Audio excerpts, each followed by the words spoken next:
It's all about humanity. About humanity.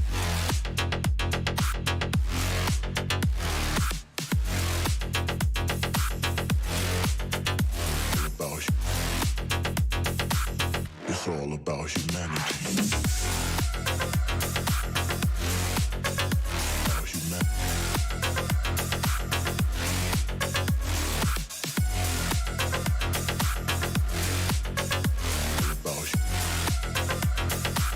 It's all about humanity.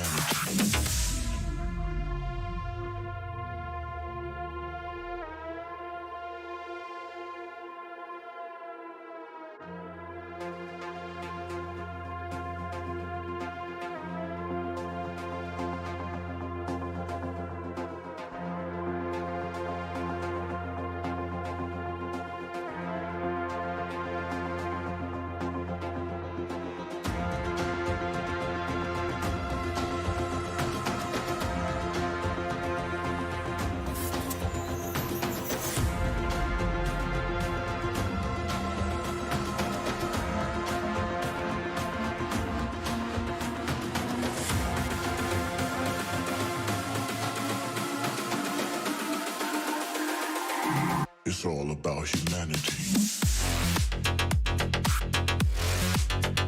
About humanity.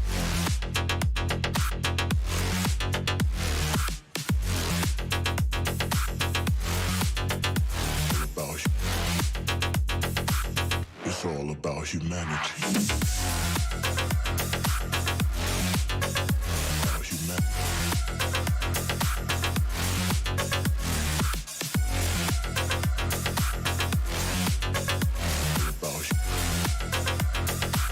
It's all about humanity.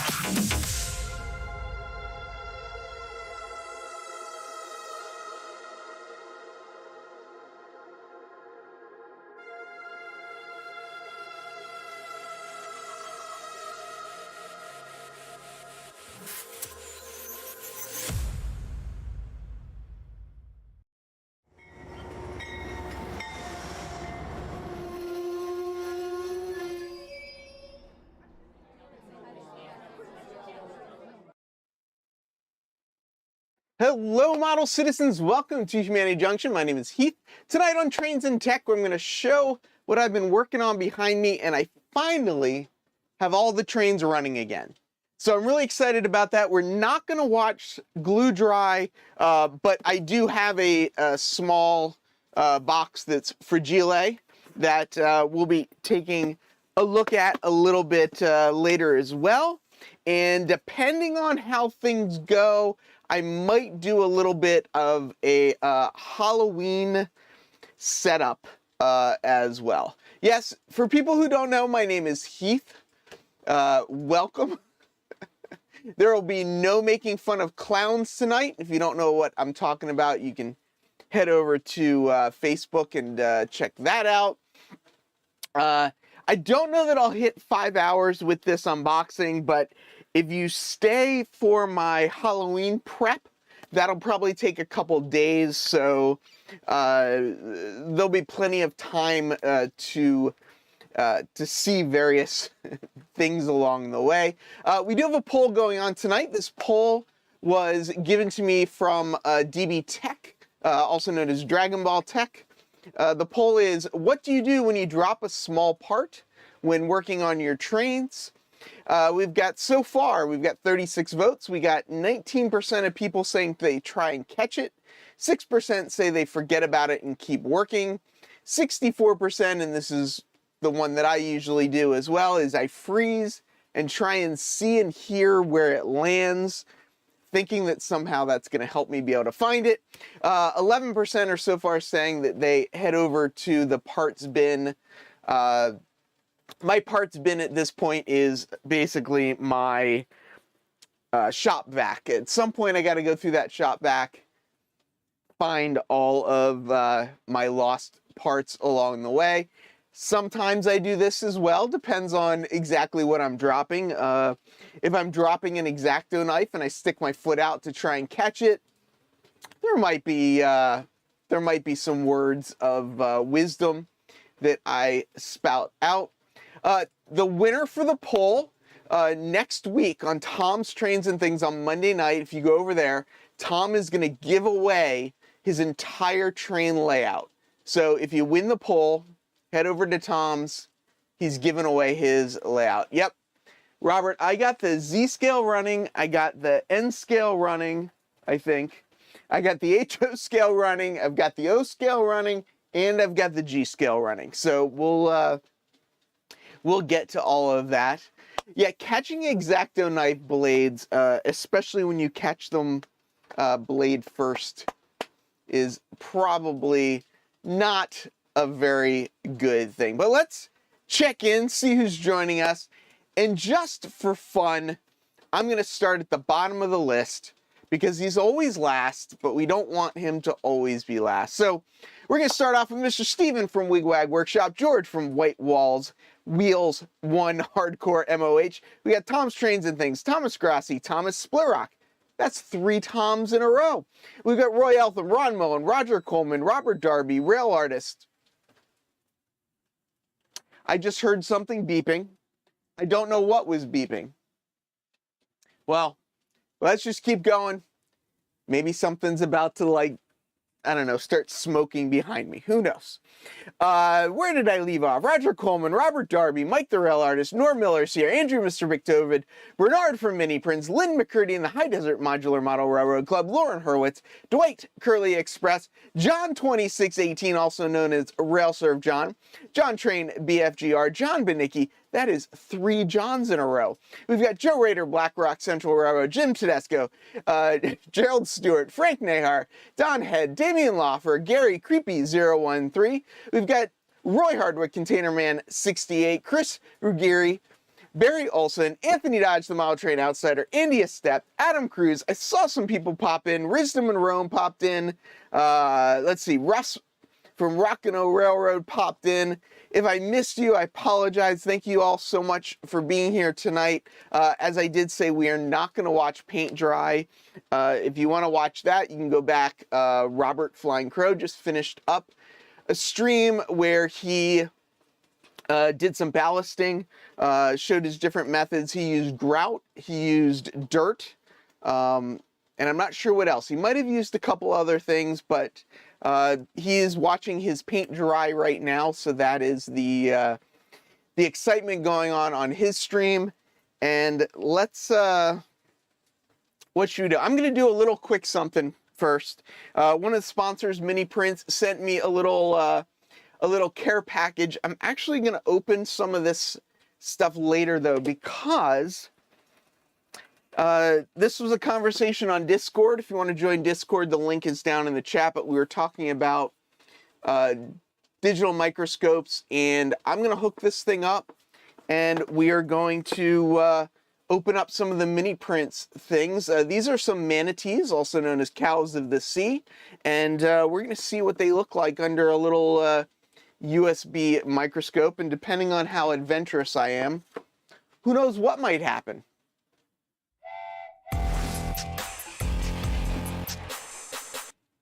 Mr. Pictova with a super chat, contributing to the Human City Fund. I'm not sure what the Human City Fund is yet for tonight. I don't plan on having any band-aids. I don't plan on blowing anything up, although maybe when we get to the decoders.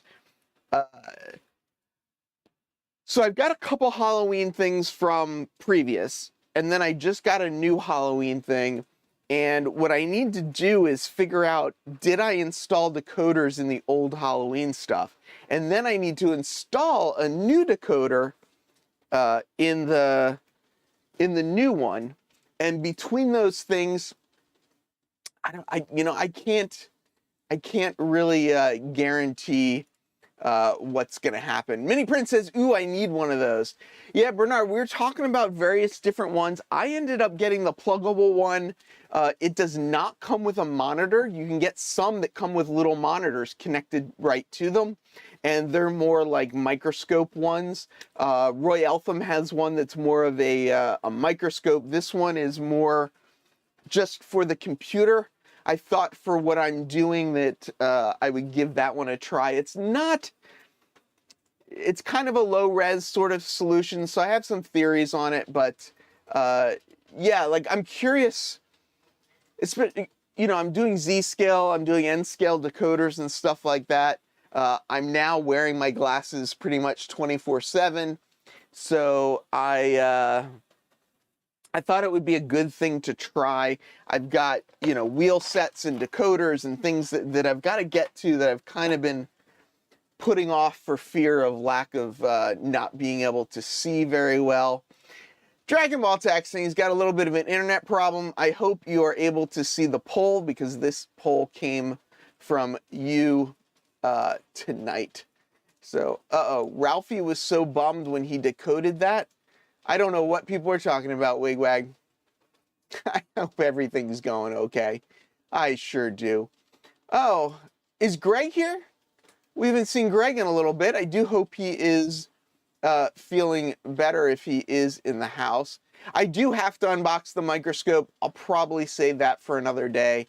I have a feeling that that is going to be a little bit of a process. I want to get it into, so my thought is, we'll see what happens, but my thought is that I'll use the overhead camera as like a wide shot, and then I'll have a circle in the center of OBS that'll be like the microphone look. So I've got to kind of get that programmed in, and I don't want to bore everybody with, you know, OBS setup stuff, but if people want to see OBS setup stuff, I used to do more of that tech stuff, so maybe that'll be interesting to people, so we'll see. Jeff the Road Enthusiast says, I wish Bachman could come out with a Halloween train set. Yeah, I'll just show you what I have.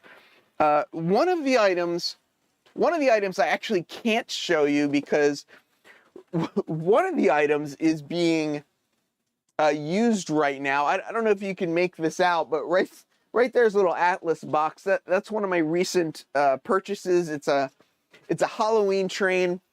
I needed to get those footers up a little higher. I didn't come up with something faster, so right now that's one of my Halloween box cars. Mini Prince says unbox the microphone. Maybe we'll do that maybe next week if people are interested. It looks like a couple people are interested. I can unbox the microphone and do some OBS stuff, trying to get it into OBS, and then we can take a look at some of the Mini Print stuff and some of the other little things that I have. Hopefully it won't take me 4 hours to get it into the system. Honestly, I'll probably unbox it first to hook it up to the computer, just to make sure that when I get into things, I don't have to restart the computer for it to see the microscope thing. But let's plan on it for next week. Somebody will probably need to remind me that that's what we're gonna do next week. Let me actually write next week microscope. I wrote it down. We'll see if I remember. Mike says, Heath, may I share a rather personal emotion comment sometime tonight? One I formulated in my mind, not a downer to all, just something on my mind. Mike, absolutely. Put it up there however you want. OBS, Art, Drano, and Aliens, absolutely. Oh, Markland has a set too. Do they have a Z scale? I don't have all my Halloween stuff. I think it's all N scale right now. But is Mini Print saying yes to next week? I hope so. While Mike the Rail Artist is composing what he's going to write up, I do just want to send best wishes to everybody down in Florida and everyone in Ian's path. It seems like Ian from Lehigh River Subdivision is barreling his way through Cuba and then on to Florida. So Ian, if you're out there, please be gentle with the rest of our model art. People don't realize that's kind of a joke. I'm not making a joke of the situation, but Ian is our resident. Ian from Lehigh River Subdivision is our resident Ian. So I'm just kind of giving him a hard time. But Yeah, just have everybody in your thoughts over the next day or two. It could be a little rough down there in Florida. It's looking like it's going to be a little rough down there in Florida. And we just want to make sure everybody is okay. Russ, I don't currently, I started an inventory list and then I unfortunately haven't kept it up. I 100% want to. I 100% recommend that everybody should do it. I don't currently, but definitely need to. Oh, Tom says the Deal and Train show was canceled because of it already. So, yeah. Oh, Cletus from the Freedom Factory. Is he in? I didn't realize he was in Florida. I knew because he just did that big Bristol 1000 thing, which is up in like Tennessee or something. Yeah. Right, Container Man, isn't that part of the problem? Lynn says Nisi J and Steve Childers, who are both around the Tampa area, have messaged me and are hunkered down and playing it safe. So, Thomas says, I know all about hurricanes, lived through 10 of them. Yeah, it's not that thing. Isn't it funny, like how, I'm kind of curious, how many people here watch Cletus McFarland? I think the Cletus story is really interesting. Like, if you know who Cletus is,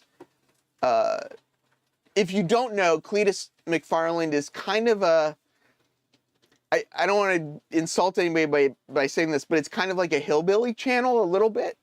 But the guy that plays the character Cletus McFarland isn't. So it's kind of this really interesting juxtaposition, but he does some cool things. Of course, RailServe John met Cletus a few months ago. Were you in Bristol by some chance? Yeah, that's my inventory right now is just sort of what you see going through here. But yeah, let's take a quick look around at what I've got. Alexa, stop. I don't know what she thought I said. Matt at Demolition Ranch. He has Cletus on his video. Yeah. And he watches Cletus. The other person that I watch that people might watch is Whistling Diesel. I don't know. You know, I mean, you got to watch Whistling Diesel, right? Ah, okay. Does he fly? I didn't know that he flew. I do watch, what's his name too? Diesel Dave or whatever he is. And I know he flies his helicopter everywhere.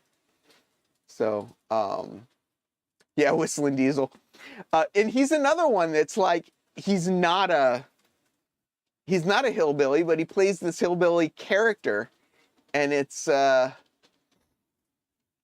lot of fun. It's a lot of fun. So thank you, Grandpa. 5525. Hopefully after I show the trains that I got running, maybe we can get those numbers up. Oh, so he did get a pilot's license. That's awesome. That is really awesome. Yeah, I mean, he, you know, smart guy. Again, like you look at some of those shows like Whistling Diesel and Cletus McFarland, and you're like, oh, what a bunch of goofy guys. And it's like, you know, they're really smart guys. Vice Grip Garage is a good one. Oh, what is it called? Hardcore Plumbing. Hard something plumbing. What is the plumbing one? I don't know. Donut Operator. What is, oh, grind hard plumbing. That's another good one if you want to see some cool builds and stuff. So, should we talk trains for a second? Maybe just a second. Yeah. Not making fun of hillbillies. We all love Scott, Hillbilly Railroad. So, I don't have any Tropicana reefers. I want to, part of me wants to buy the, what's it called? The Fruit Growers Express that Microtrains has out right now. But, you know. Yeah, Norm, you're up there too. I hope it dies down a lot before it gets up there into the mountains. I don't know Donut Operator. I may have to check that one out. Robert, you probably weren't first because I'm usually first. I thumbs up my own videos because I'm a big dork like that sometimes. So you can see we've got up there running the G scale. Circus train is running. It's now kind of leaving that camera, but it's a nice long consist of G scale going on. I think I might still be having a problem with one of the locomotives. I did get some gears to replace the gears if I need to, which I might need to do. But so far it is running. Off the Ranch is the same guy that does Demolition Ranch, right? It's the same guy. If I'm thinking about the thing, I did see your reefer train video, Lynn. We've got coming in now the New Hope locomotive that I love. That's my my only line chief locomotive, but that thing's just doing a good job in there, and I realize I need to that lighting that's right there. I need to make that a little dimmer. But that's pulling my K-line O-scale circus trains. You've seen it before, but I do have it running. It's now up there running. You can see down here the Ringling Brothers train going back and forth. Yeah, I used to watch Matt more when he did his vet stuff. Once he started building his mansion, I haven't been watching. Dennis, you haven't missed anything important. I'm wearing my safety shoes, so I'm all good. But yeah, so that's the O scale. Oh, that just went away. Where did that go? Hey, there it is. The Ringling Brothers train in the back there. I added a little portal back here, which is a little kind of view block. And I guess I probably need to block off a couple more things in here, but it's a nice little way for when the HO scale train comes into that area. You can kind of see it coming in.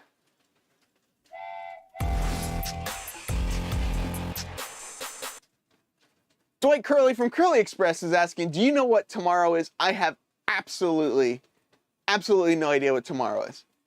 So there's the HO scale coming in, and let's see, I don't know. Yeah, we can. You can just see the Z scale up here as well, coming across.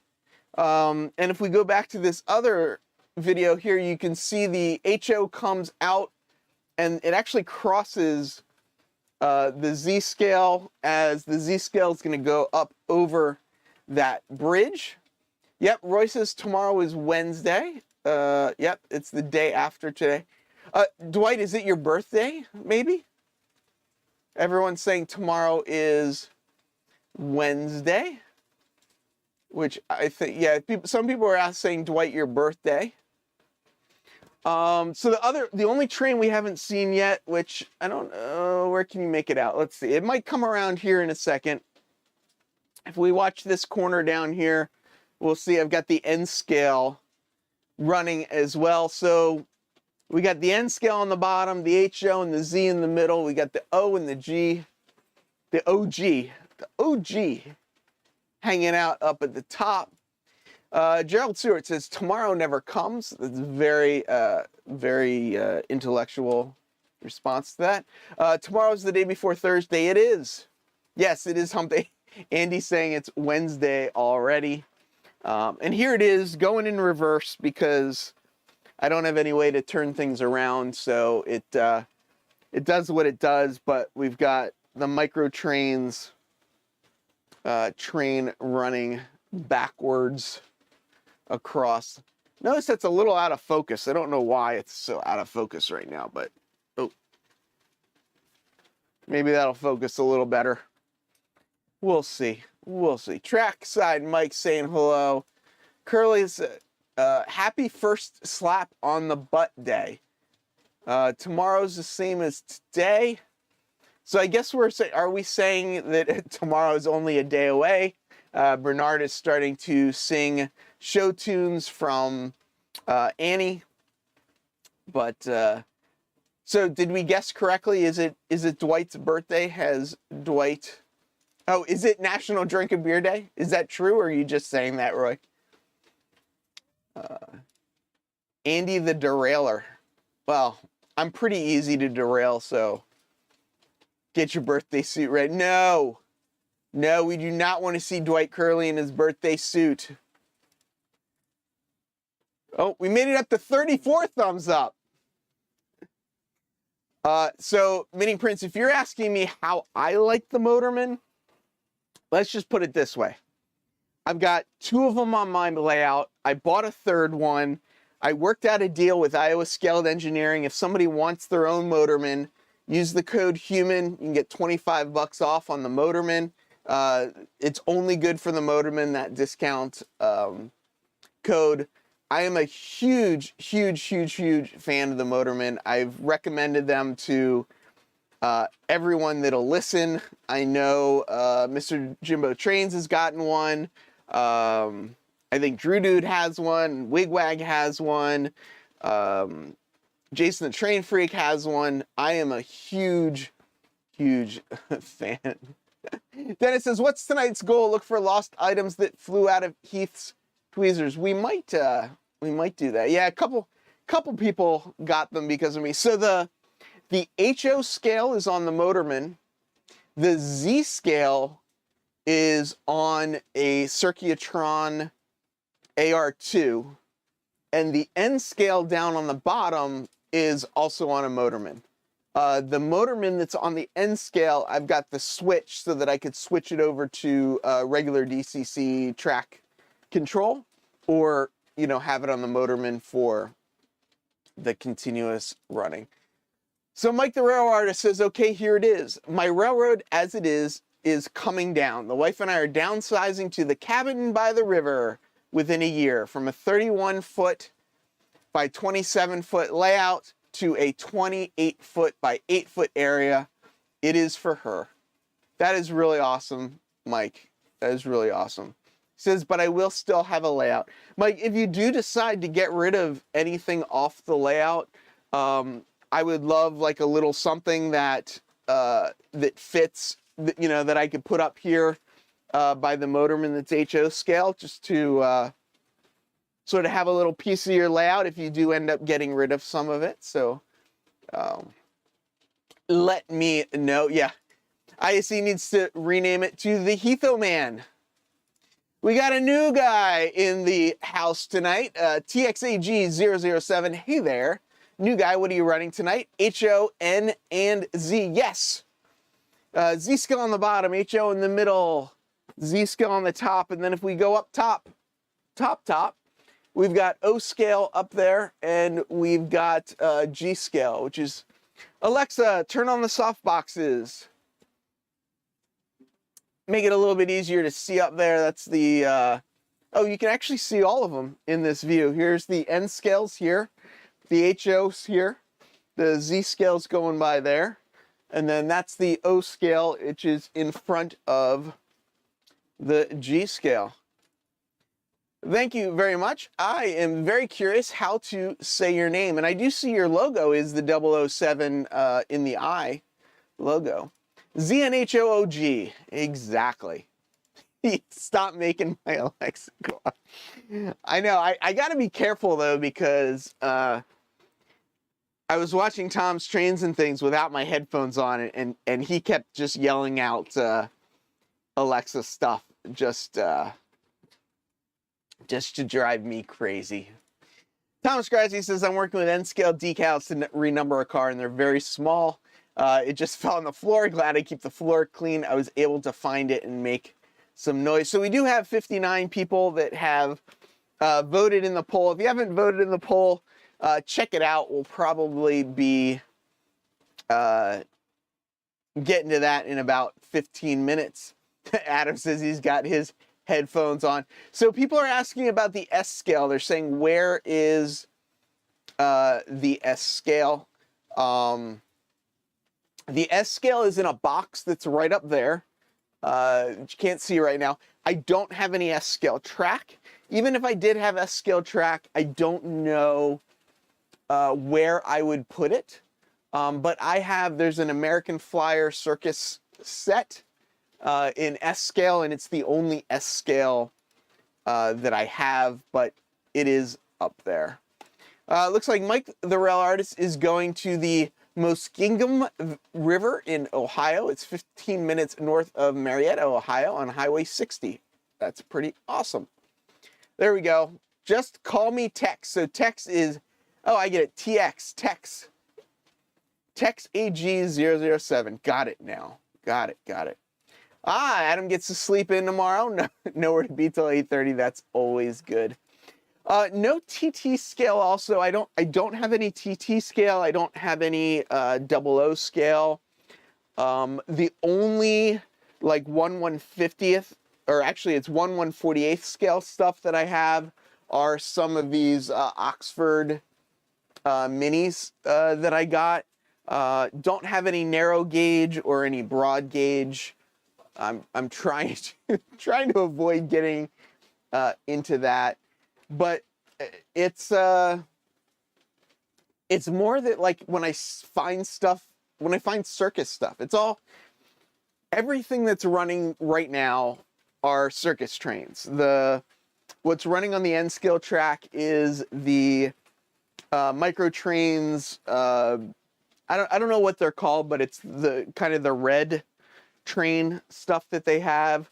The HO scale is a new Ringling Brothers release over the last year or so. They've been releasing cars, so that's that.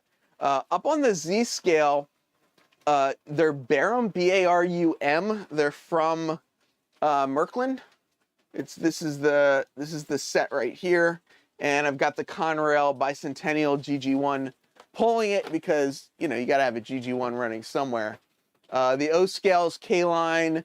The G scale is Bachmann and LGB. So it's all just Circus stuff. Yeah, you might say that.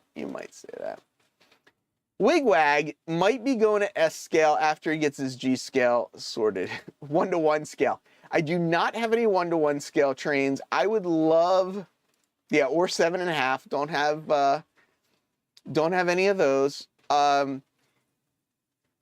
One of my dreams would be to get a bunch of property and get an old Pullman passenger car and probably buy one that's gutted and use it or refurbish it as either my train shed and or the entrance to my train room. And I'd probably do the G scale out in the garden just because, and yeah.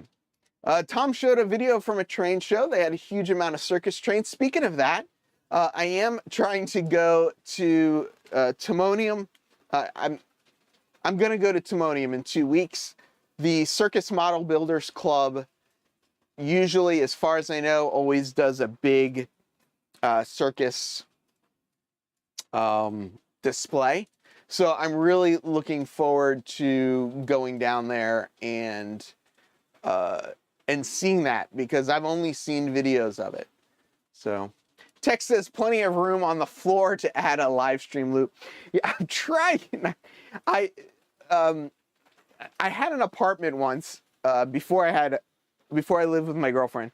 Had an apartment once and I had my G scale circus train going around the living room floor. It became such a pain in the butt. Such a pain in the butt. But yeah. Yeah, this is definitely a 5-ring circus, maybe even more than that. Yeah, this is, for people that don't know, if you're new, Tex, this is, I think, 8 feet this way, and it's 9 feet this way by 11 feet high. So I'm using the height in the room because I don't have the other space, really. I am not in the Circus Model Builders Club. I don't know why I'm not, but I'm not.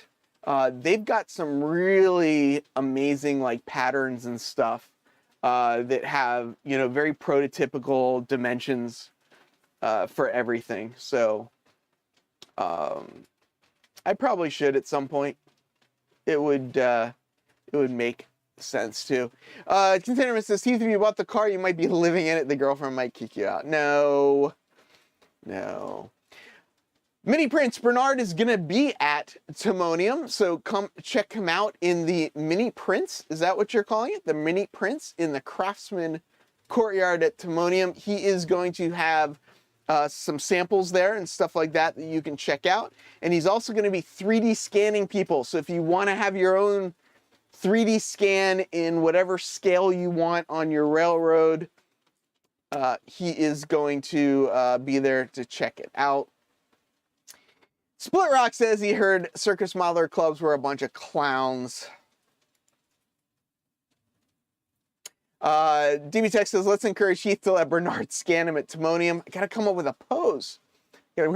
So I think what Bernard is saying is that he meant to say, come check out mini prints in the Craftsman courtyard, but not. Scissor lifts? I like scissor lifts. I've got some good scissor lift stories.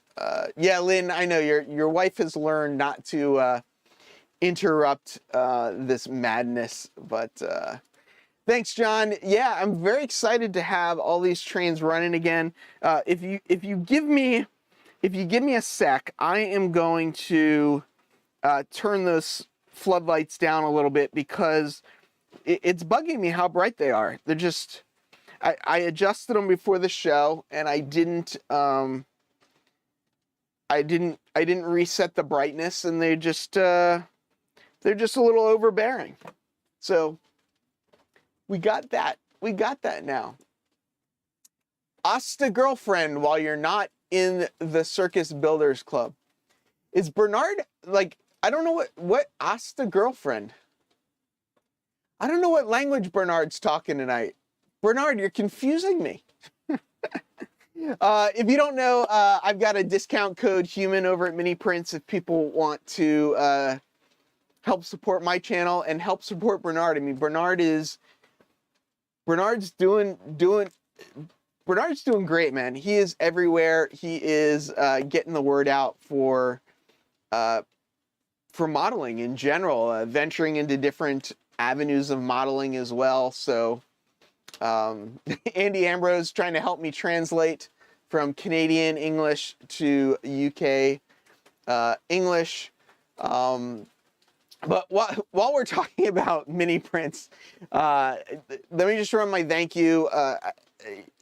Having the patrons and the YouTube members and the companies that help support what I'm up to here just really helps what I'm doing. You know, it got all this running again, and I love this. This is I've been so focused on just getting the Z scale running again because I wanted to get all this stuff running. So thank you to everyone that watches and everything. And when I come back, let's look at the Halloween stuff that I have, and we'll talk about what I'm planning. It's all about humanity.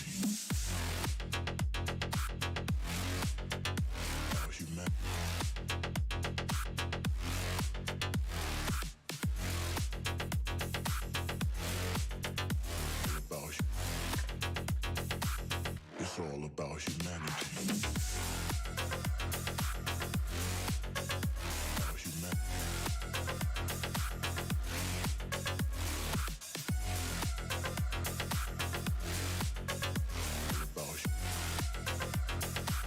It's all about humanity.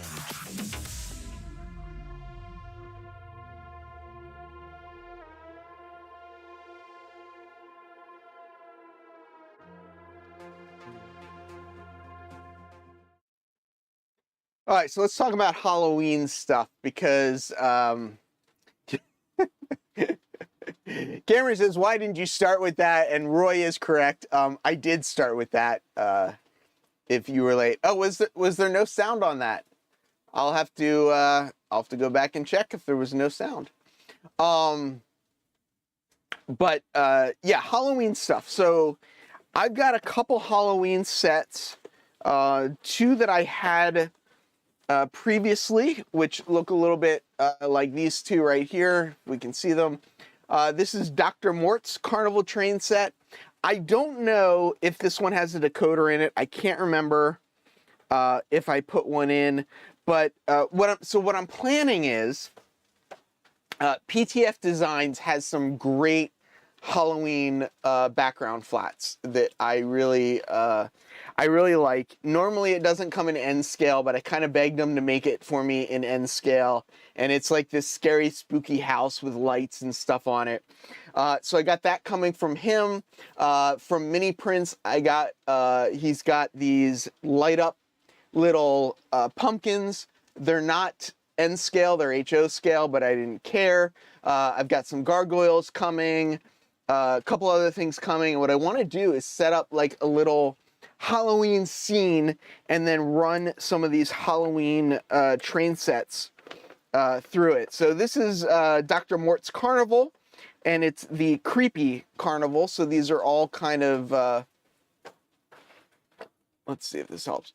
So they're all kind of creepy, weird little things. It's got a little exhibit car, but I like this one. So I need to check whether there's a decoder in this, and that's one of the things I need to check tonight is whether there's a decoder in there. Ah, Bernard, that explains so much. Voice to text. So confusing. No, we're not talking about clowns. The other one that I have is this one, which is really fun. Terminus Shortline, the zombie hobby set. And this one's got a SW 1200, 1500, 1500, SW 1500. I think there is a decoder in this one. If I remember correctly, I had a really hard time with the decoder in this one. I think this is the first decoder that I ever blew up. I believe this is a TCS decoder that I blew up. But this one is, it's got some boxcars. We're hunting for you, serving flesh to all the west. We will devour. And Terminus Shoreline. I love bay window cabooses, so this is another one. So I want to check to see, just confirm, does this have a DCC decoder in it? So that's two of my Halloween projects that if people are interested, we'll see if I can figure out if there's decoders in them.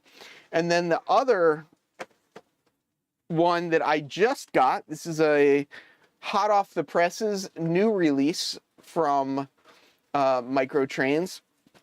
Do any of these cars light up? None of the two that I just showed you light up, but the cauldron on this set does light up. So this is their 50th anniversary set. You can see in the pictures here just the difference in printing they're going with this year. Another FT locomotive, which is pretty standard for them, but the scenes on some of these other cars that they're doing is just beautiful. The paint. Oh, let's see. Yeah, the paint job on this car with the flying witch, and then this is kind of what PTF Design's house looks like, but just stunning paint jobs on this guy. So this guy I know does not have a decoder in it. I do have two of these DN163MO Microtrains FT locomotive decoders. One of them is for this one, and one of them might be for the Dr. Mort's one if it does not have a decoder in it. So we'll see. Flying Human. Where am I flying? I do like Halloween set. Yeah, I know, Don. I get it. I do get it. I last year I didn't get these up and running, and I guess I just sort of I just kind of said to myself, I wanna celebrate Halloween. Huge fan of these Microtrain sets that they're doing. Just these paint jobs are just great. So I'm not exactly sure what the videos I'm gonna do. Split Rock wants to know, didn't the Wicked Night Flyer get merged into the Kansas City Southern? Boy. Oh boy, oh boy. Tina says she loves Halloween. I do like Halloween as well. We do a Dwight won an engines Sunday night, but was it your birthday? Are we still trying to wait and figure out if it's your birthday? What are we talking about? Model Train Outsider. Marlon has a Halloween train. They have Halloween in Germany. And he says, yes, it is transformed into the American version of the years, but they've celebrated it for centuries. Lynn says he's interested in them. Yeah, so I don't know exactly what the... Yeah, All Hallows Eve is very, very old. Let's see, take it apart and install a decoder. We will. Maybe. I'm going to probably do these two first, just because if they do have decoders, it should be pretty quick. If they don't have decoders, I'll pop this out. This is actually a very easy decoder to install, so it's not too difficult to do. Tina from Mojave Model Road says, I built years ago an entire Halloween-themed small layout for someone here in Vegas. All the horror house like Psycho and such, custom built. It was such a cool layout. I wish I would have taken video. I say that all the time. Oh, I wish I had a picture of that, or I wish I would have, but we're here now. We're having fun now. That's all that matters. So I bet a lot of you are wondering how the heck I'm going to check to see if these have decoders. I have 3 of those MTL FT logo decoders to install. Yeah, I did the, what did I do recently? I did 2 of them recently. Oh, I did a solar system one, and I did the Medford Talent and Lake Creek, 2 of them. I just did those 2. So the hardest part of doing this decoder install is taking off the pilot coupler, not taking off the pilot coupler, putting the pilot coupler back on after you've taken it apart. The other thing that I find hard is I seem to knock the horns off the top of it, and I've lost a couple horns. I gotta order some more to replace them. Eddie, no problem. No smoke yet. We are getting to the smoking part, but nobody's late here. Nobody's late. I have mock-ups to build. I understand. That's part of the thing for me in like streaming is what I hope is that I'm inspiring people in the community to take on projects that they might not have thought to take on because they've seen me sort of screw it up. So that's kind of why I do some of this stuff. Yeah, the couplers in the front of the pan and butt, I actually broke, I think it might have been on the solar system one. There's like a little cover that snaps on. I've actually broke that, but I was able to get the screw in, so I just kind of glued it, and it's kind of a pain in the butt. Anthony Dodge dropping some knowledge. Halloween, hallowed evening, is an old Dark Ages and medieval belief. On the dawn of November 1st, heaven allowed the souls of the recently departed to come to earth, so the night before, hell opened up. Yeah, Don's had issues with that coupler as well. I need someone to come over and install shelves in our hobby room. I got shelves. Tina says, Heath, get a small baking pan and paint it white on the inside, then work on your trains inside the pan. If you keep everything in there, you won't lose parts, and it's easy to see with the white. That's actually a great idea. I do have one of these foam things, and what I tend to do is put the locomotive, depending on which one I'm using, I'll put the locomotive in the front or the back, and I always then like just move the stuff over. You're doing narrow gauge, you don't even need some small stuff. Yeah, exactly, Tom. You got to plan ahead. That's not a particularly good representation of mankind, that none came from the other place. Now they're arguing over it. So let's take a look. What I'm going to do is I have over here is my time saver JMRI setup. I don't have them connected right now, but this is over there, and I opened this up just so that I knew what my DCC addresses are over here.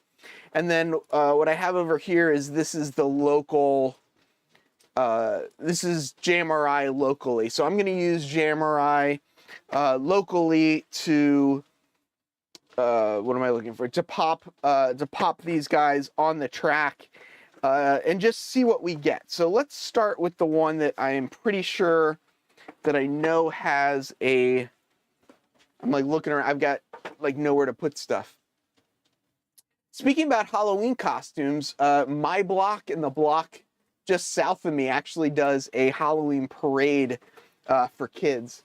So kids get dressed up, people come out and sit on the stoops and hand out candy and stuff to the kids going by. So if you haven't seen this before, what I'm using is a PR4 connected via USB to my computer.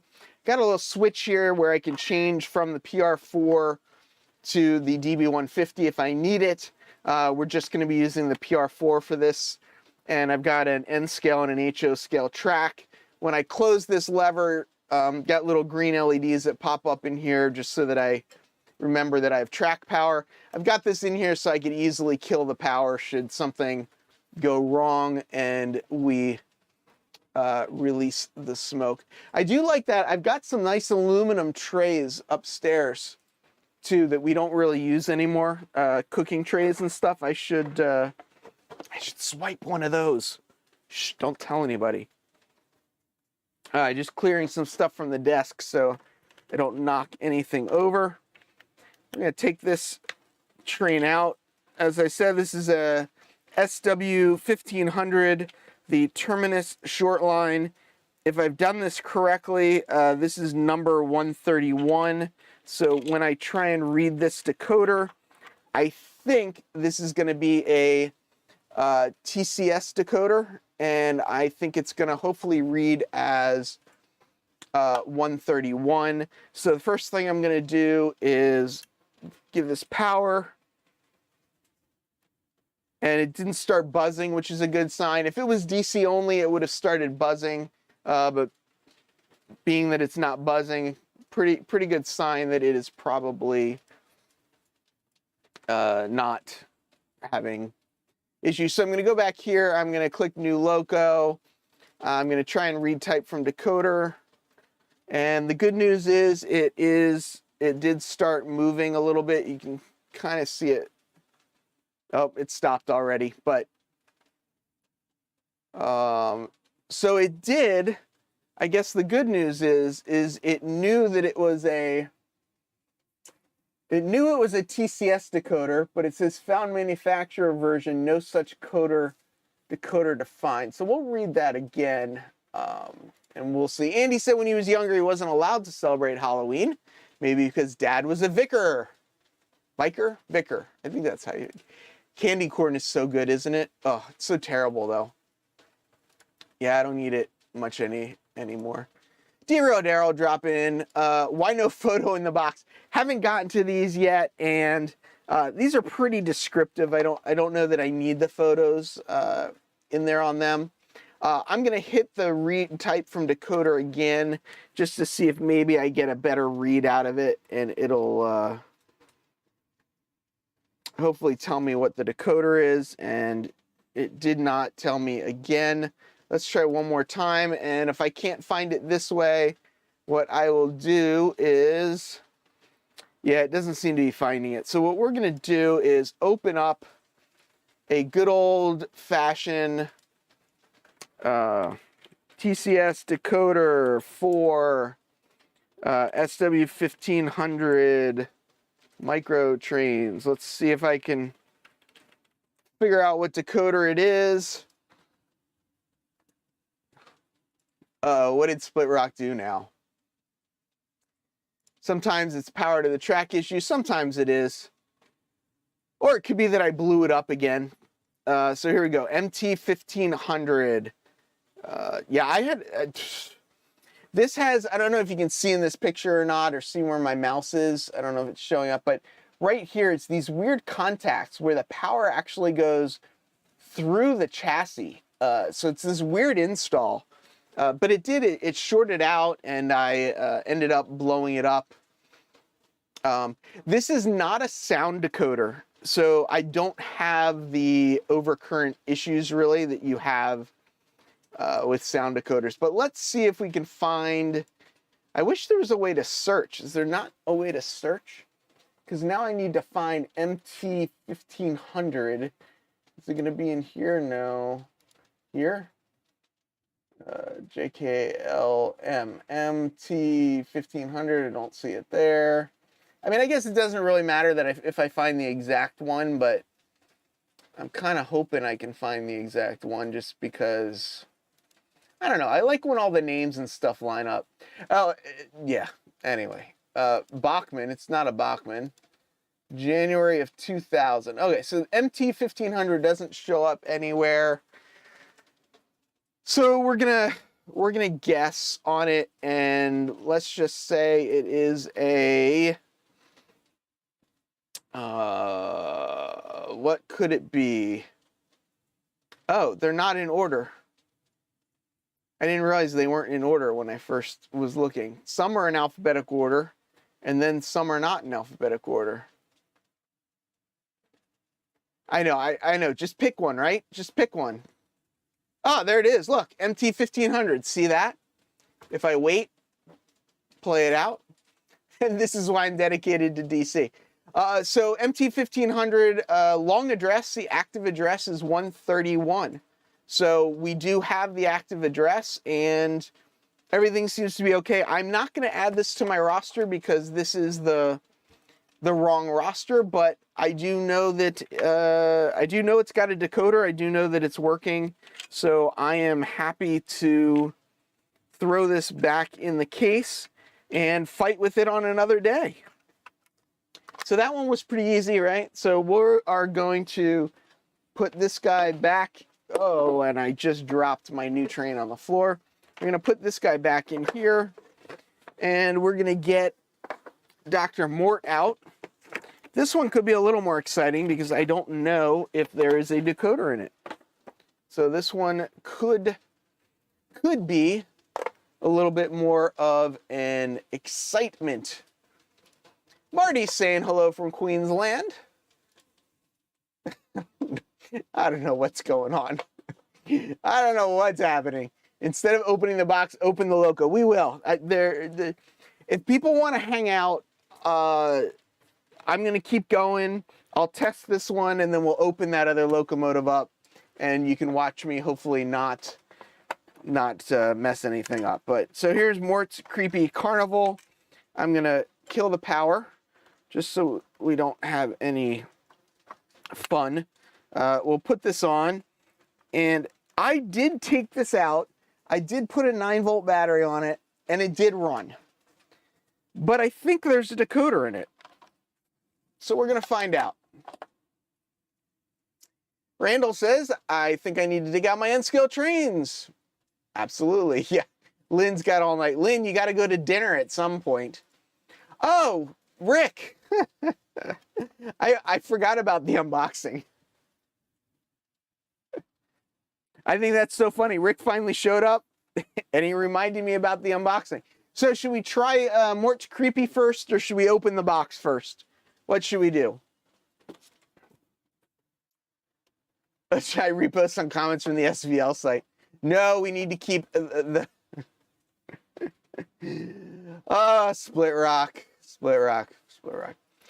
Why do you say that's not the complete roster? Because I've got... my main roster is over on this computer over here. So this is my main roster. This is just JMRI on this computer. I don't have them connected yet. So I'm using this just to test and get the decoders in, and then I will set up on the roster over here when I get a chance. So that's why. So people are saying do Creepy first. Yeah, I do get distracted easily. So this box is from Rick. That might be a clue as to what it is. So let's go to this. I'm going to listen closely.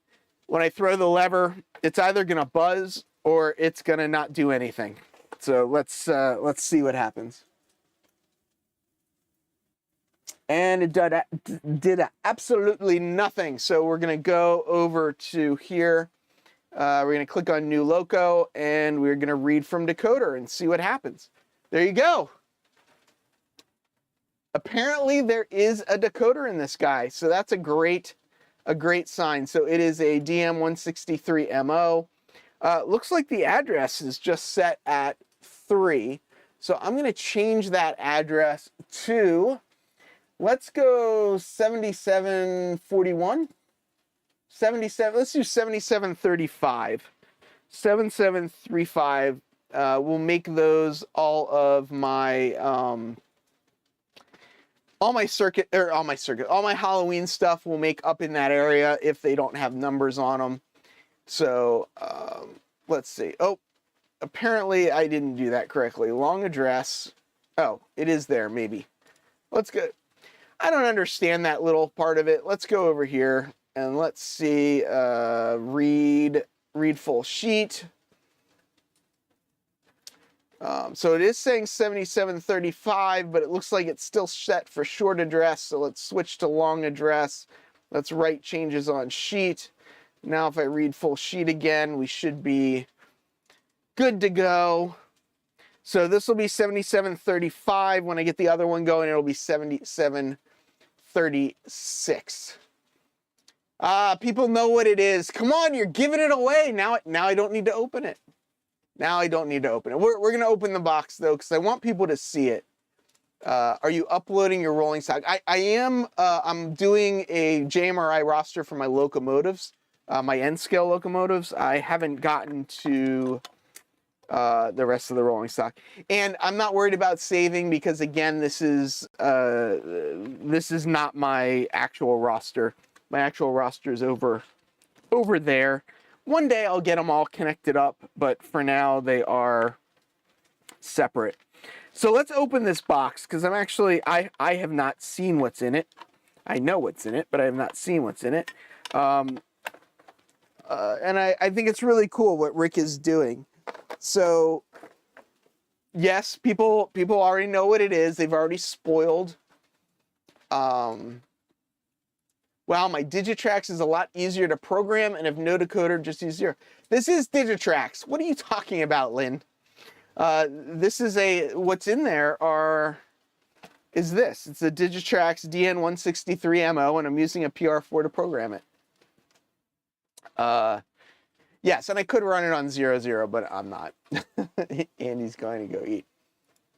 Yes, I know I can do that. I just haven't gotten there yet. I exported the roster off of the Raspberry Pi. I imported it onto the Mac. The problem is the Mac does not keep the files in the same place as the PC. So to get them to kind of sync up, I just got to do a little bit of thinking, and I haven't gotten to that point yet. Okay, so some people know what this is already. This came from Rick Bailey. He's sending these out as gifts. It's a real family project, though. He is making them at home, and he's getting his... I know, Joey. I know. People keep wanting me to think. I still got to set up a reverse proxy on that, and I got thinking things I need to do, and I'm just not in the thinking mindset. So Rick got his whole family involved. His daughter, his older daughter, does the shipping of these, and she really likes it because she's like, I get to ship daddy's merch. So it's a real family gift coming from Rick, and as people have already guessed what it is, this is not, you can check out my merch store, right? And I got mugs and stuff on it, but this is a handmade, one-of-a-kind mug from Rick. No two of them are the same because they're all handmade. So it's they're all one of a kind. Yeah, thinking. Yeah, I'm thinking about sinking, but I'm not. I'm getting hungry. Should I go? I should go take a 5-minute break and then come back and open the box, and I'll go get a snack and you guys can just watch the box.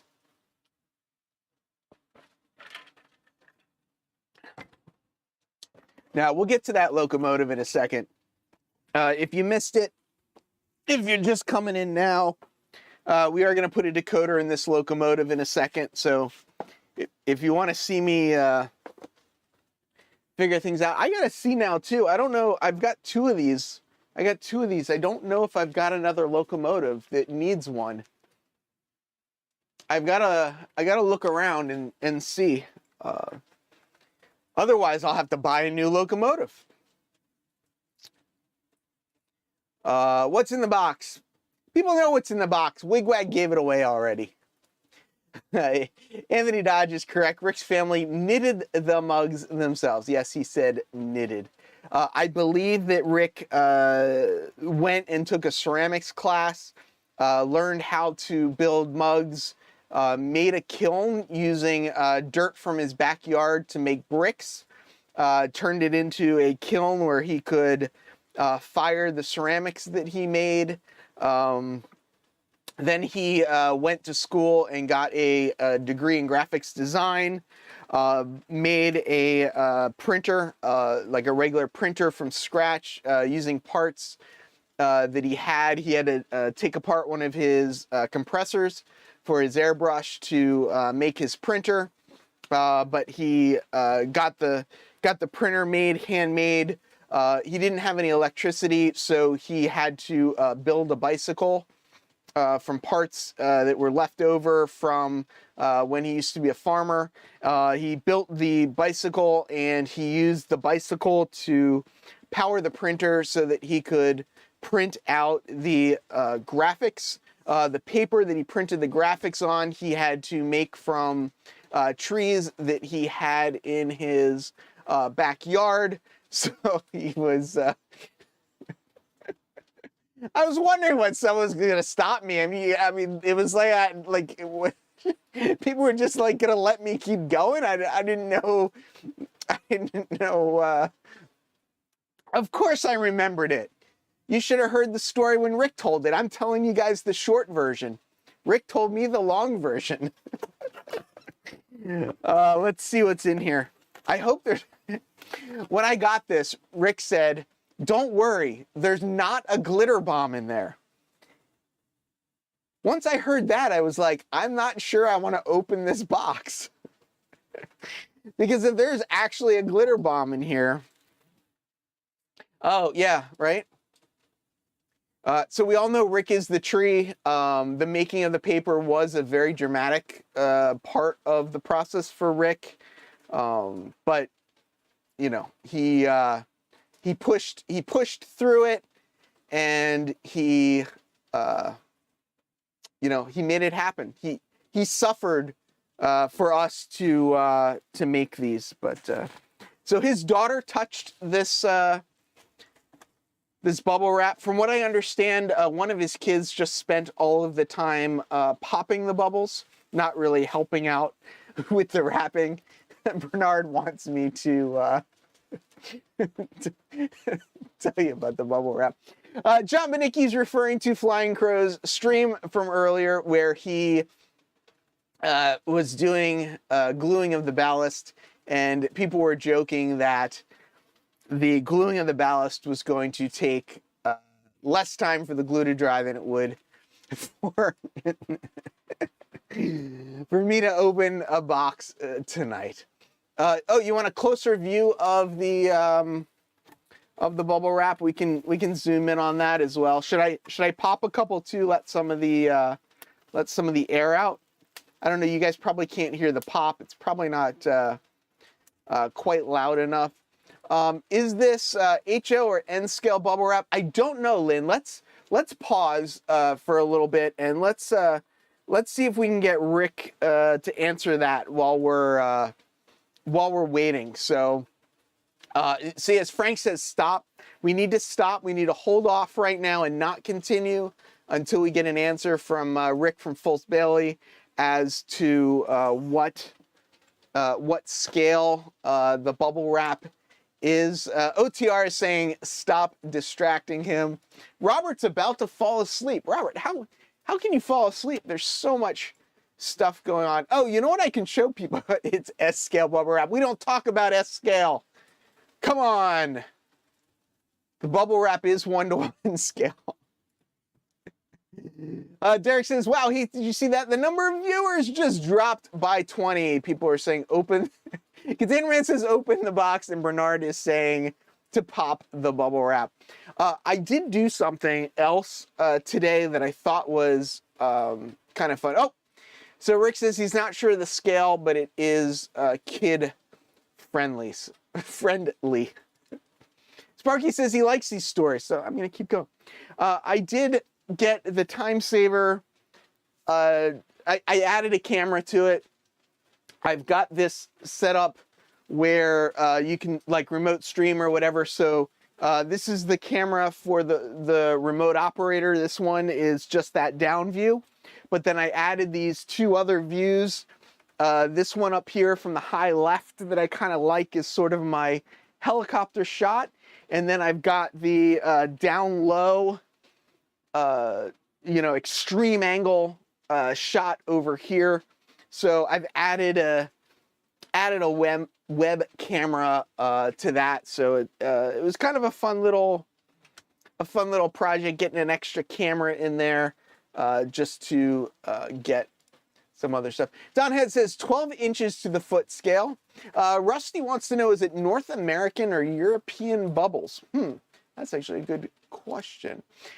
Dan's model, Railroad Journey, wants to know, Mini Prince, can you make a box with bubble wrap in N scale? Heath might unbox it for 2 hours. Yeah, so next week, speaking about unboxing, next week, I think we're going to do it. We'll take the microscope out and we'll look at some of the mini prints through that microscope. So we'll have a little bit of an unboxing over there.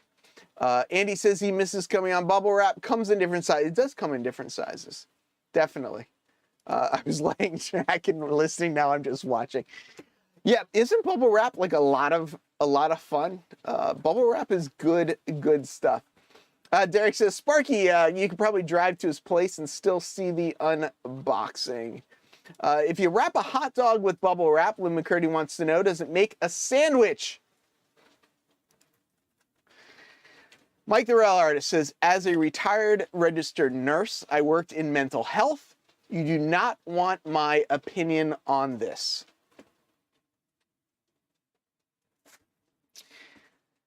So you can see it. It's got a little bit of a circular thing going on here. I told Rick, send me any color you wanted. We went through, looked at all of the, this isn't Sidetrack Sunday. This is Trains and Tech. Come on. It's only Tuesday. I might still be going by the time we get to Sunday, but it's only Tuesday now. Here's another piece of bubble wrap. Let's open this up, take a close look at this. I do appreciate that Rick is using the anti-static, the electronic, the ESD safe bubble wrap for the mug. Well, I know the mug probably doesn't need ESD safe. I can now save this bubble wrap and I could use it to wrap up tech devices. So that's very exciting. Otter Creek in Rio Grande says, my tortoises from Iron Planet Hobbies that I got a discount on using human at checkout came wrapped in S-scale bubble wrap. Tom wants to know, how many bubbles are there on that sheet? You know what, Tom? Why don't I go back to the first sheet? I should count this one first. Then I should go on to this one, count this one, and then compare the two. So, what links are you putting up here? There will be a test on bubble wrap later. Containerman, are you asking what's the difference between ESD bubble wrap and regular bubble wrap? You wrap electronics components in the ESD anti-static stuff. The shipping manager ordered it. The daughter ordered it. Tom stole your question. Oh. How many bubbles can a bubble man pop before a bubble man can pop a box unboxed? I said that wrong, but I know I was kind of close. I'm now a bubble counter. That would be an interesting live stream.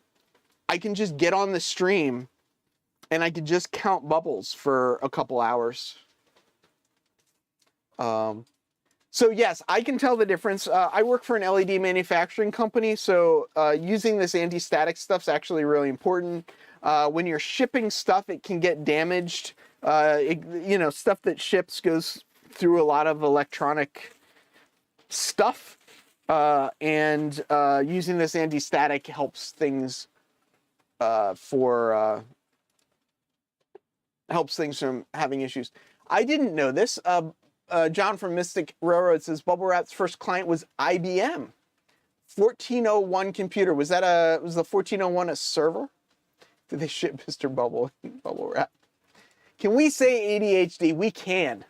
We can say it.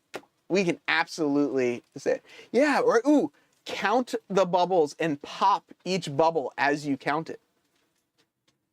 That's an idea. And there's, 2 more pieces of bubble wrap. So I've got 4 pieces of bubble wrap that I need to count all of the bubbles on. The other thing, you can get this anti-static bubble wrap with like a sticky side to it. So when you go to like wrap things with it, it will only stick to itself. It's kind of neat stuff. Is this true? Bubble wrap was started as wallpaper? I don't think so. I think I'd want it to be wallpaper, but I don't think it. I don't know. Oh, bubble wrap was branded by Sealed Air Corporation. Huh. I didn't know that. That's a nice box. Don't throw it away. What's in the box?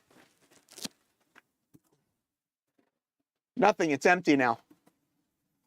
It was fragile, but now it's empty. Derek wants to know if I could figure out the area of the empty space in the box and calculate whether Rick used enough bubble wrap. Check the link. I don't know that I'm going to click that link on a live stream. That train couple says, can you show us the mug? I could. It is a mug. You can see the Foltz-Bailey logo on that side. Nothing on the bottom. On this side is a QR code, and it says YouTube on it. Rick is helping out. It's a 6x6 box. Yeah, it's a Smithsonian, exactly. I know what those people are up to. I know. Ron, thanks for stopping by. Have a good night. We'll see you again soon.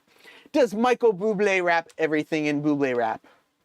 Why are people not shipping stuff packed in Circus peanuts? That is a good question. That is a very good question. So let's open this puppy up and we will get to installing that decoder. So to get, it's like, so this is, I don't really understand how it works, but the logo is actually like baked into the mug so it doesn't come off.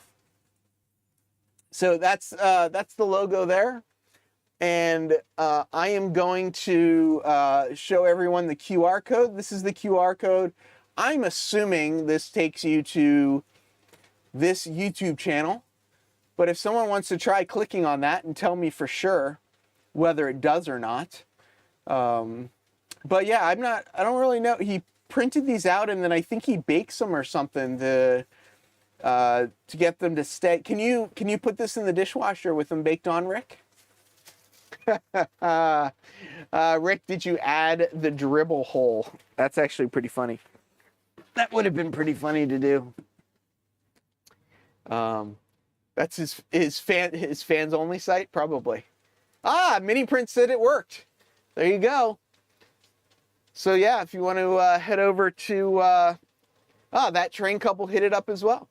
If people don't know, Rick from Foltz-Bailey is one of the Sidetrack Sunday members.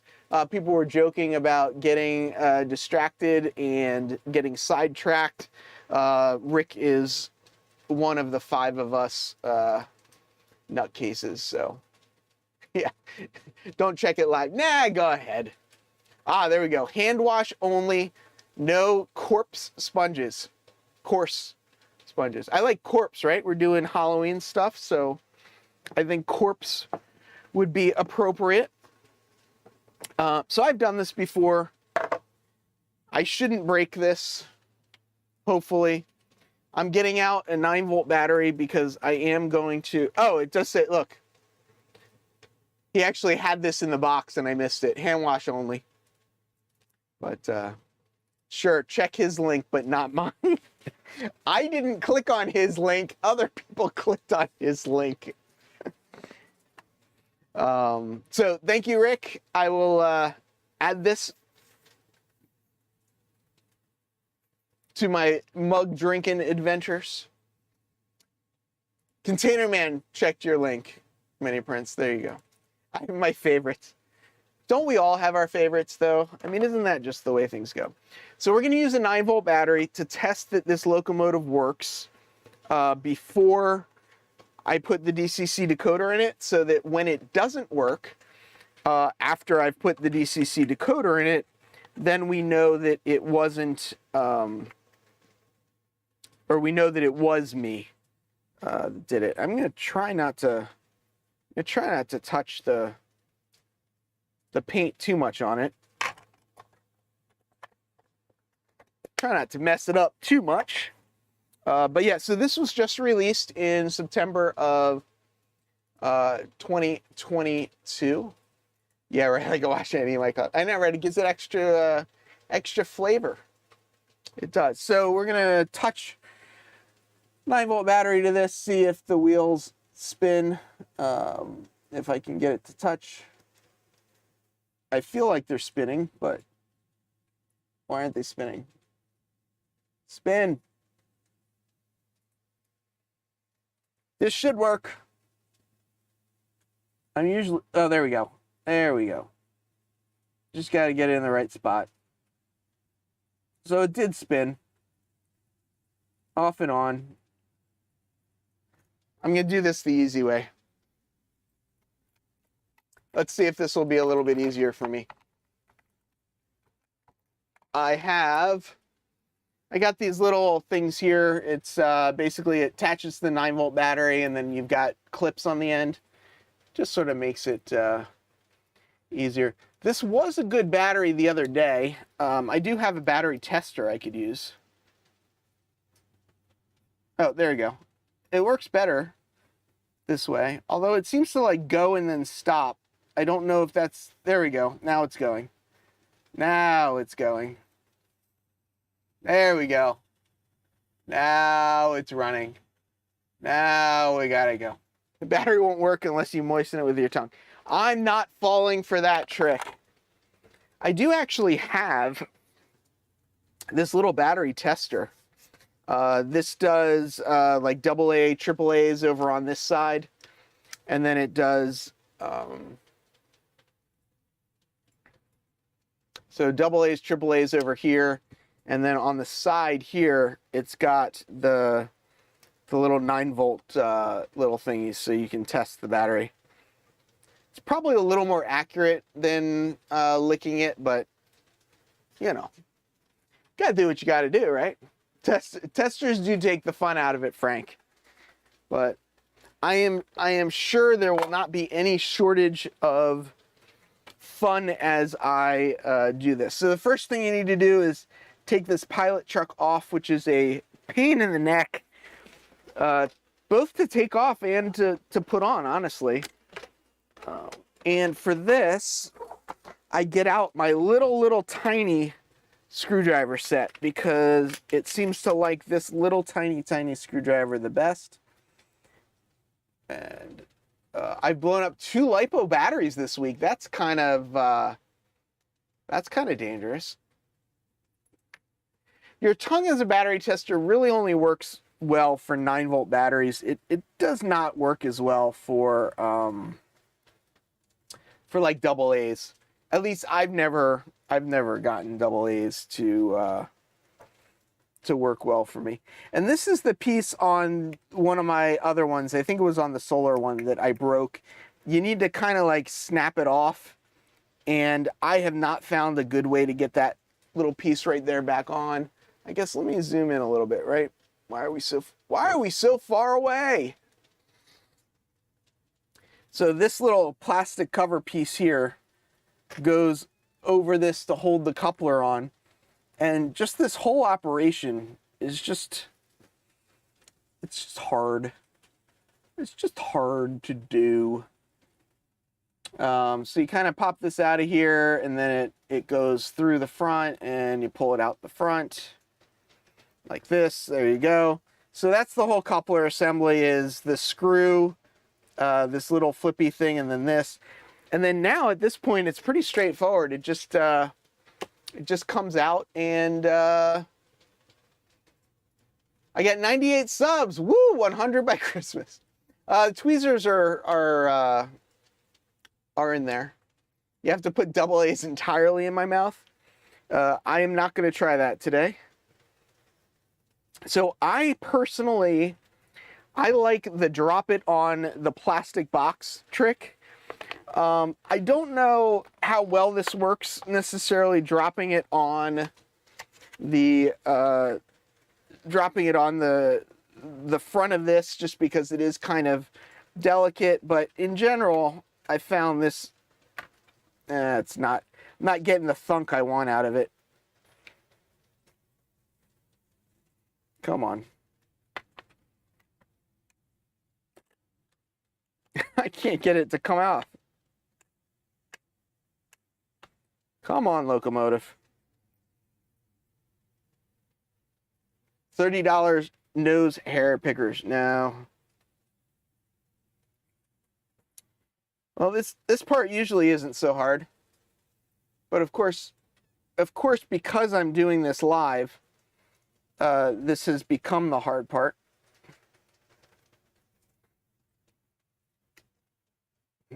Oh, and I reseated it on the one side.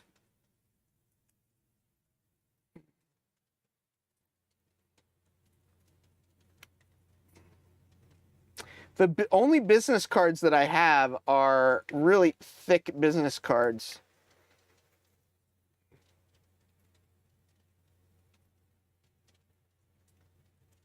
Where did I hear that first? Good night, Bernard. Have a great night.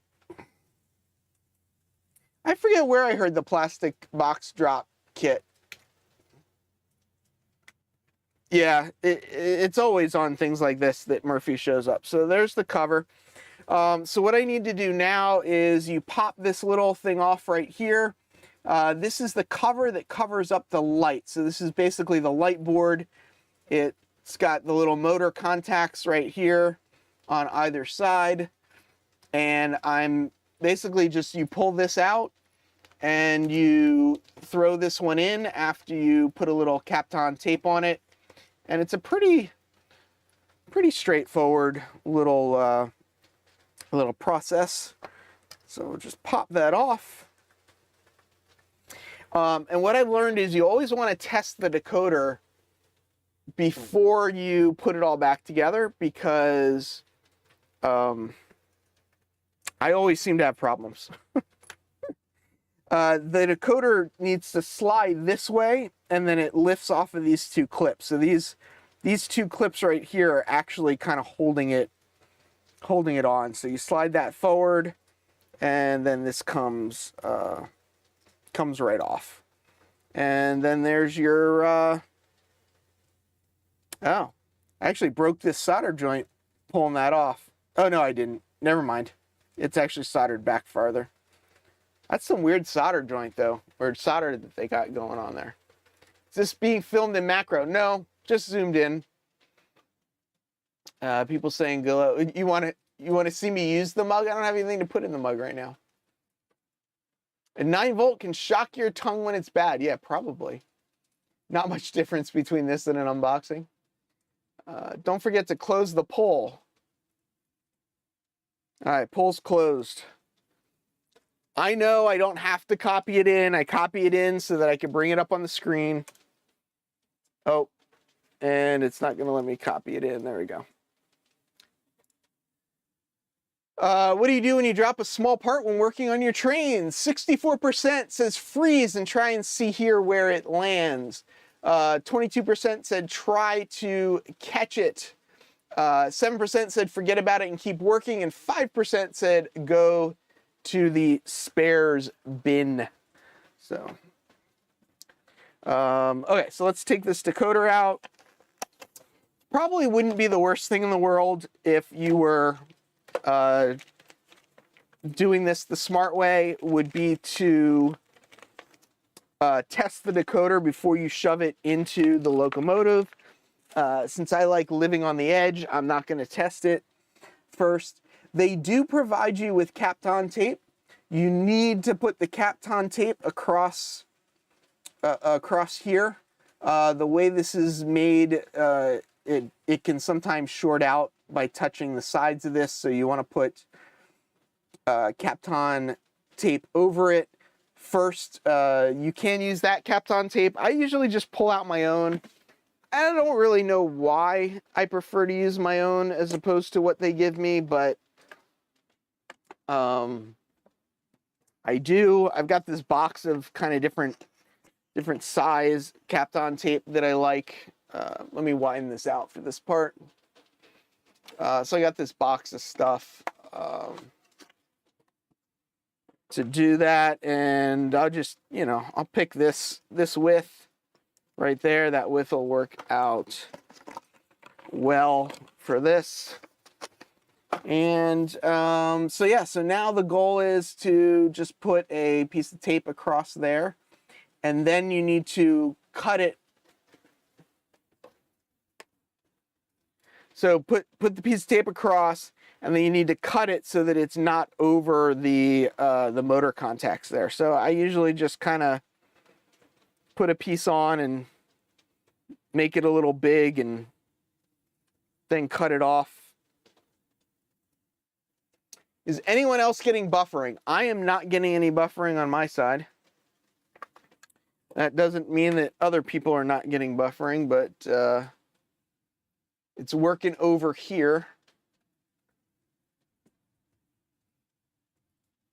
Yeah, I see it. I've got it up on my, I've got it running so I can see it as well. So go to the website and order another one. What are we ordering another one of? Oh. So we're just going to put that on there. We're going to cut this off. So my understanding with Kapton tape is that it is both electrically isolated and it is heat resistant or whatever. So it's kind of electrically isolated, heat resistant tape. I think if there's anybody here that actually knows, that would probably be a cool little thing to throw in the chat. But yeah, so I'm gonna, just give it a little bit of pressure here.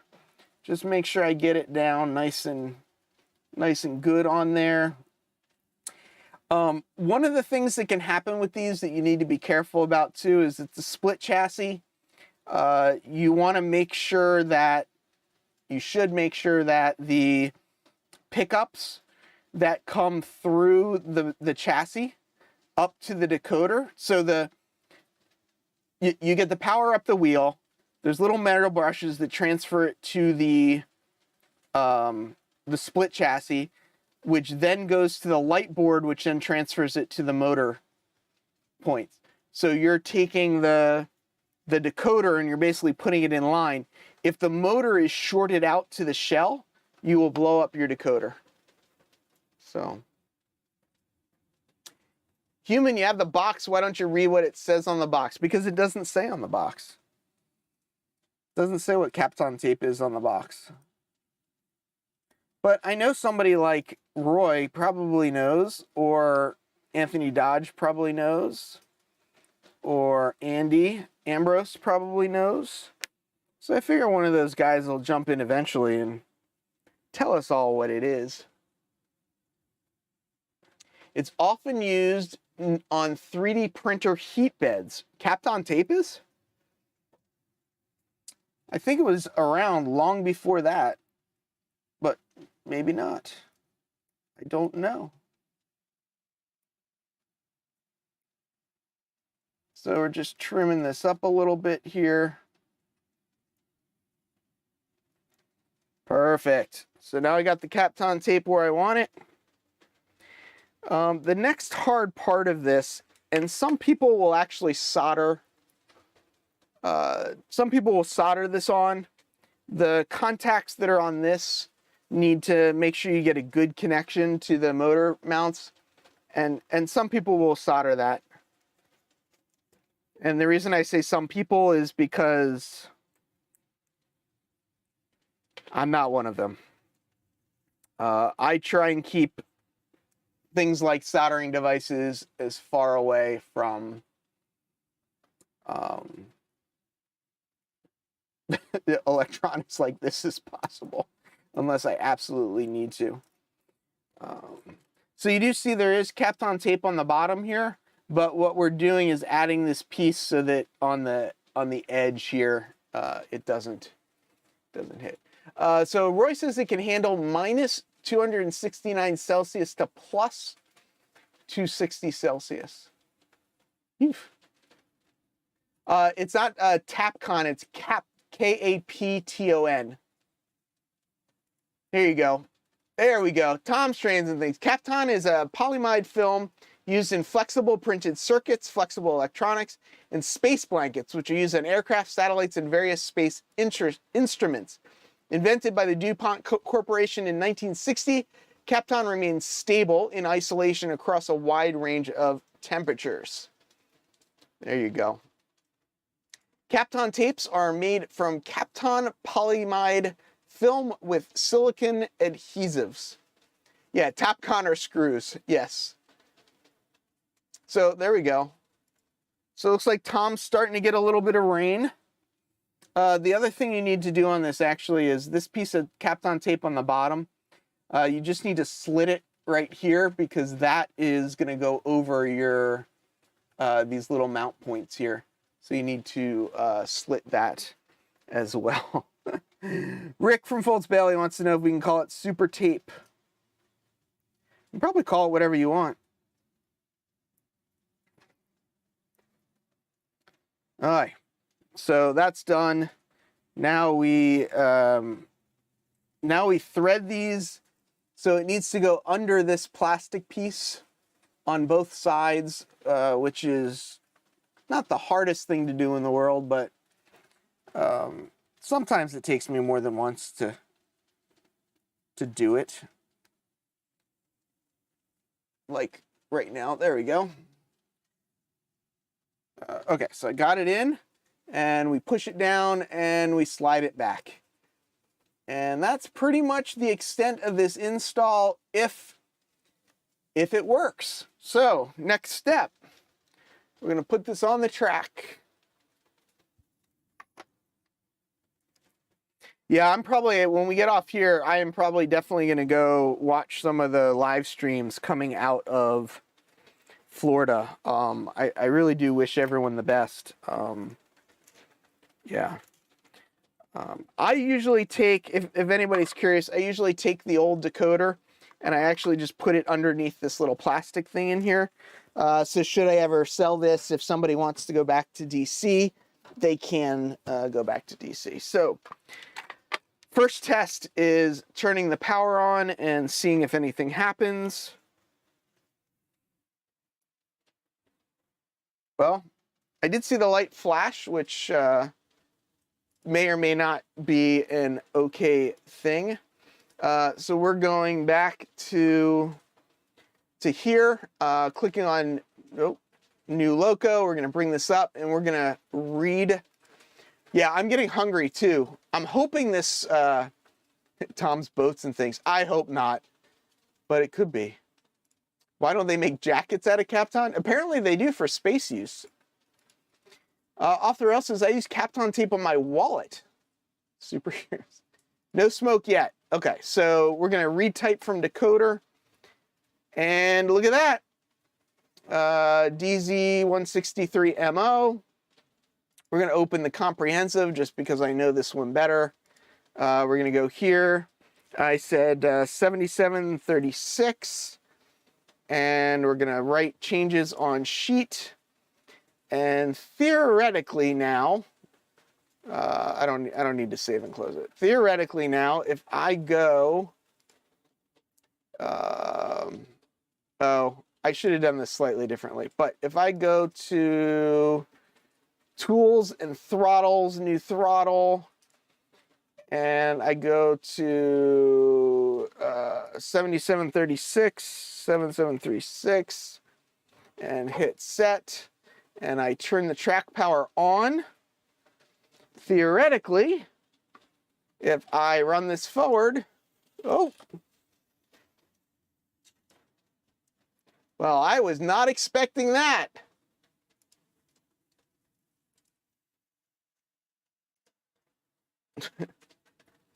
So it works. This is, I think, actually the first one that I did that it worked right away.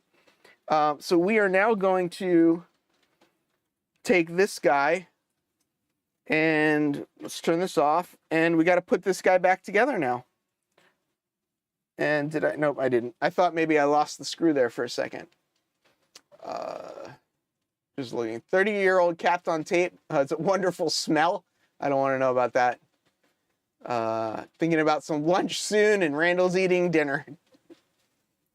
So, okay, so yeah, now the hard part. So I'm a little nervous to do this live. We'll see how this goes.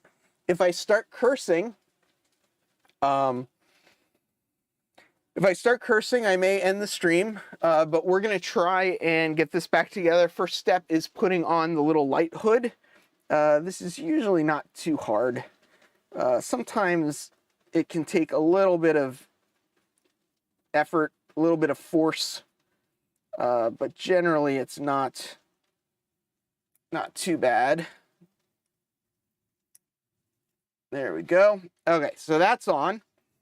So that is easy part one. Easy part two then is putting this guy back on. The only thing you got to kind of watch out for when you put this on is this little piece of foam. Looking for something white. This little piece of foam sticking out the front. Not exactly sure what that little piece of foam is for, but I will usually... So you see the foam is kind of blocking where the coupler is eventually going to go. So as I put this on, I just sort of gently nuzzle the foam into place as I snap this together. And there we go. I think I got both sides. Yep, both sides look good. This is the part that I hate, and this is the part that a lot of times I think about just not doing. Everything's still running. That's what I was just looking for. I forgot the speaker. There ain't no sound in these, or at least not in these drop-ins. If you need to do sound, you have to cut things up. What is Brad saying? What did Brad say? Yeah, no whammies. Exactly. We got it working on the first try. I thought that was pretty good. Oh, what's for lunch today, Martin in the shed? Thinking about some hot dogs. Okay, so for the Australians out there, is a hot dog a sandwich? All right, so first step to getting this in is weaving this guy through this hole and getting it lined up and where this little coupler slot is. So this isn't the hardest part, but this is not necessarily easy either. All right, so there we go. So I got this in, and you got to get it to sit down in there. Need to get it to sit down in here without coming out the front of it.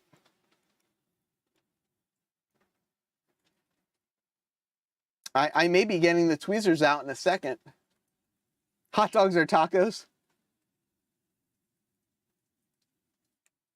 Oh, almost. So it needs to sit in this little groove right there. There we go. Okay. Now, the trick. Let's see. All right, so now we've got this sitting in that nice little groove there.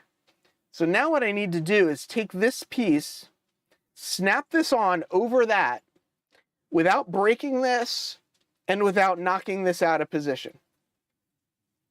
I don't know what the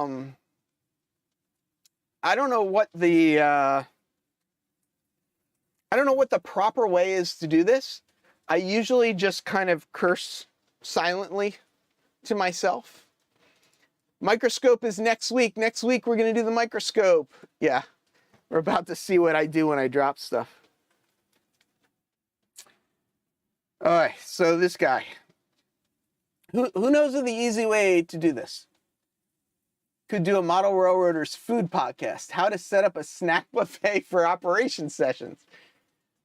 Marty, if you know anybody in NMRAX, I think you should suggest that as an idea for the next stream.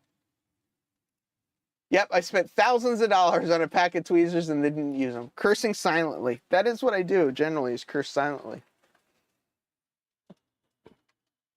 Just because I'm being lazy, I'm going to grab this pair of tweezers.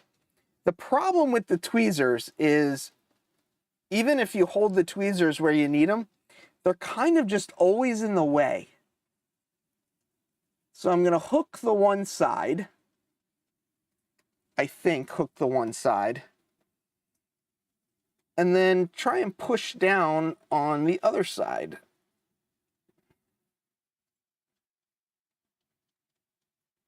Is my head in the way? There we go. There we go. I think I got it. So now we're going to take this little screw. Easy way, send them to Jason the Train Freak.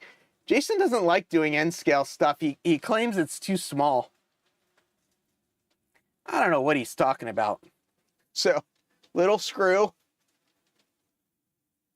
Oh, Marty. Krispy Kreme sponsorship. Now you're talking.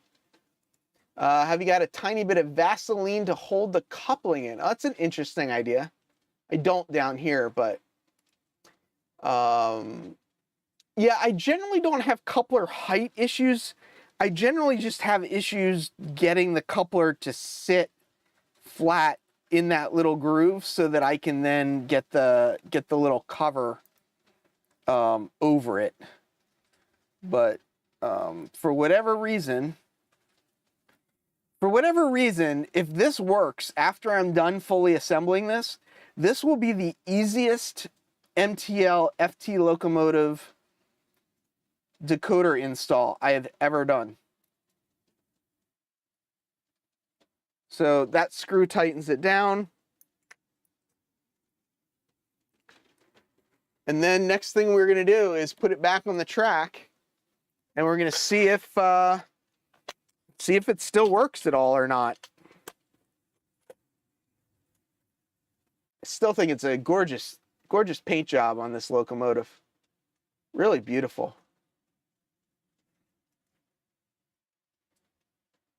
Uh-oh. So got something a little bound up here. There we go. It's just a little bit caught on one of the brass pickups. All right. So let's try this again, shall we? Hit the power on. Nothing happens, which is good. Let's widen this out so when I go to move this sucker and it shoots off again.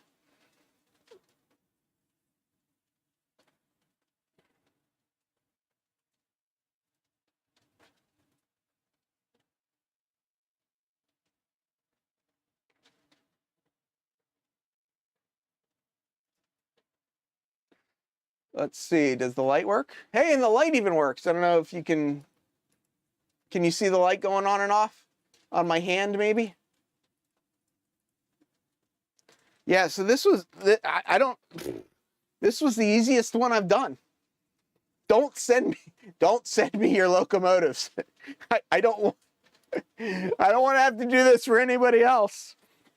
But yeah, I'd say this is pretty successful. So I take this light board and I generally will drop it under under here, just so I have it in case I ever need it. This is 7736, so I do need to add this one to my roster on my other computer over there because I don't have things synced up. And I'm getting closer to being able to do a Halloween video. So that is coming. I mean, I guess I got a month to do it, right? So I got some things coming from PTF. I got some mini prints things coming. I got some stuff happening, and we're gonna do some Halloween train running. But yeah, I'm real happy. I got all this stuff running. Got the O scale and the G scale up top. Got the HO right here. We got the Z scale coming in right there, and the N scale is just creeping out of view over on this side. Let's stop it and get the N scale back on the thing. So I would say things have been pretty successful tonight, and due to all the talk, I am hungry. If you're down in Florida and or anywhere in the path of Ian, I wish everyone the best. Please stay safe out there, and just have a great week. And thank you so much for being here. From the city that never sleeps, farewell, model citizens.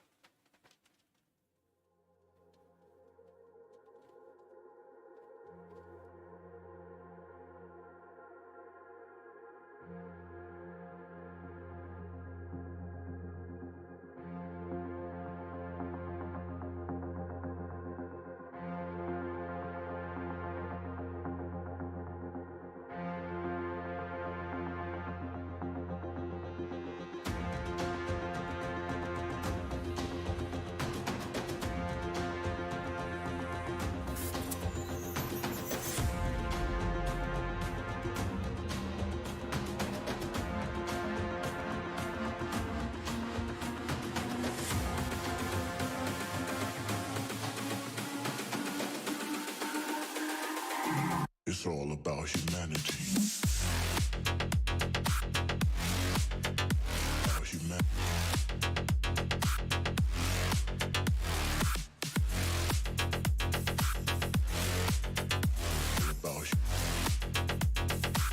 It's all about humanity.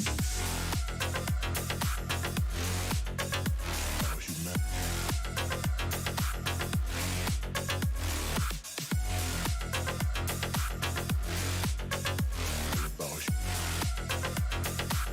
It's all about humanity.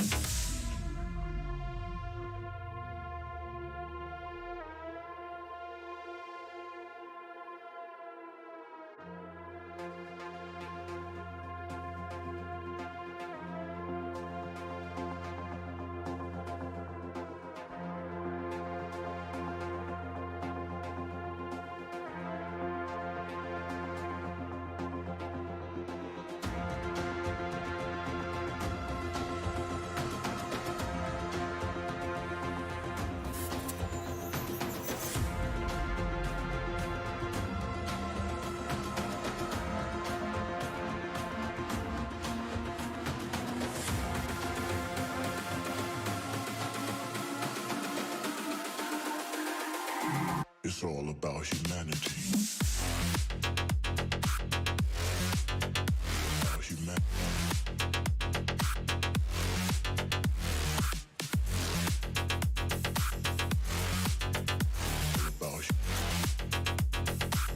It's all about humanity. About humanity.